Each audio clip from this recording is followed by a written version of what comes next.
A highlight of this round of consultations was the environmental and social impact assessment. Community members received a presentation explaining how surveys will collect data on the project's impact on the surrounding community. The specialist and project manager of the ESIA, Susan Haim, explained. So what we do is at the start of the project, we're going to go out to each of these sites and look at them, and we're going to evaluate what are the biological resources, what sort of natural habitats are there, what's the air quality like, are there any geological resources that we should be aware of, things like fractures that we should be aware of, what are the cultural resources, and what's our social conditions, what's the community like, what are the demographics, what are the economics in that community. The assessment will evaluate long-term risks from the project and in doing so apply international standards to define mitigation measures that will be implemented during the construction and testing process to make sure that the environmental conditions at the site are protected. The ESIA plays a significant role in the lifespan of the project. Haim explained the roles and responsibilities of her and her team. Our job is to comply with the World Bank guidelines.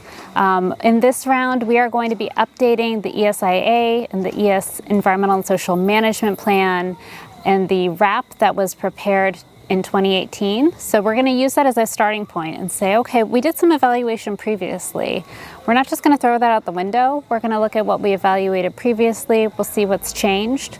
We're now going to look at where exactly is the drilling happening and what are the exact impacts from the project as defined today. The ESIA process also has significant benefit to the project affected communities for present and future generations, ensuring that the project is not only monitored from an environmental standpoint, but also ensuring that there is just compensation for any properties and livelihoods affected. So the tangible benefits are during the abbreviated resettlement action plan process.